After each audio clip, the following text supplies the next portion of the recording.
Обичаме, не ме обича, обичаме, не ме обича, обичаме, не ме обича. Май ме обича. Колко лесно беше едно време да разбере човек дали някой го харесва. Просто взимаш една маргаритка и късаш, докато не ти каже, че те обича. От мен да знаеш обаче, това си е доста несигурен начин да разбереш дали някой има симпатии към теб. Ако все пак не ти стиска директно да отидеш при него и да го попиташ, сигурно се чудиш, няма ли някакъв така сигурен, но пък безопасен начин да отгатнеш чувствата му. Ако попиташ Google, определено има. Гледай езика на тялото, виж дали зениците му се разширяват, дали пипа косата си, дали са чисти обувките му, какво ли още не. Дали обаче тези признаци са надежни или не са по-сигурни от късането на маргаритки до откат. Хайде да проверим, а? За целта ще те поставя в няколко примерни ситуации. Да речем, че в междучасието седиш с някого и си говорите. Човекът е обърнал тялото си към теб, накланя главата си настрани, навежда се към теб, оправя косата и дрехите си. Значи ли всичко това, че те харесва? Като цяло, не. Дълги години се смята, че тези движения и жестове са знак за привличане, но реално няма никакви доказателства за това. Човек може да оправя косата си по много причини, а не защото иска да ти се хареса. Може да се навежда към теб, защото разговорът го изисква или те има за близък. Така че не бързай да се навеждаш и ти напред, защото това не е покана за прегръдка.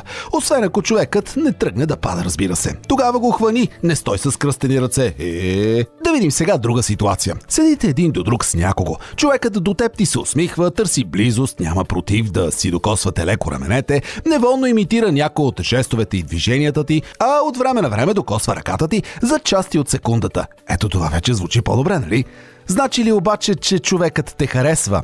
Тук учените казват да, но ти пак има и едно на ум. Някои хора просто са си такива по-приятелски настроени, търсещи контакт. Едни за здрасти и чао просто си помахват, други се ръкостискат, трети се прегръщат. Важно е да знаеш, че такъв тип държание е свързано с доверието. Макар доверието да не означава, че някой е влюбен в теб, ако някой се чувства толкова комфортно с теб, това е доста добро начало, дори и само за приятелство.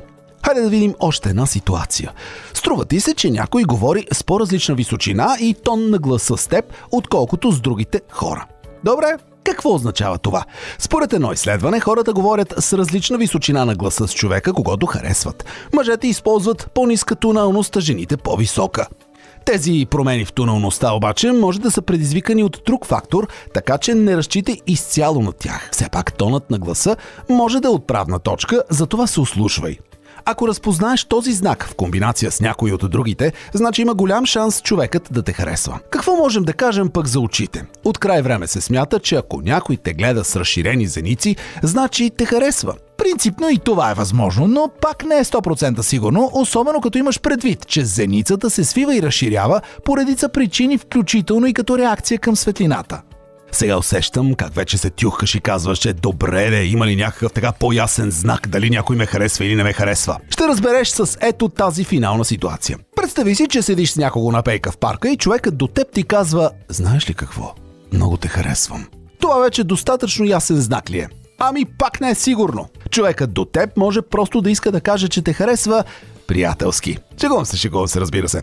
Естествено, че ако ти каже така, значи наистина те харесва и няма нужда от още сигнали, за да го знаеш. Даже напротив, ако търсиш скрити сигнали, можеш да пропуснеш най-очевидните такива. Какво излиза в крайна сметка? Хората са различни и колкото и научни изследвания да се правят по въпроса, с харесването имам предвид, нищо не е 100% сигурно. Комбинация от повечето изброени физически сигнали е добър знак, но не значи задължително, че някой те харесва. Затова разчитай на усещанията си и не премисляй до безкрайност. Ако се харесвате с някого и двамата чакате другия да направи първата стъпка, като нищо може да изпуснете момента. Затова си кажете, пък каквото ще да става. Ако любовта е несподелена, здраве де, значи не е точният човек за теб. Не приемай отказа за провал, а като урок как да разчиташ по-добре сигналите за в бъдеще. И никога не забравяй, че накрая всичко се подрежда, а ако не се е подредило, значи просто не е края. А сега ми дай сигнал в коментарите и ми кажи кои са знаците, по които ти разчиташ, че някой те харесва.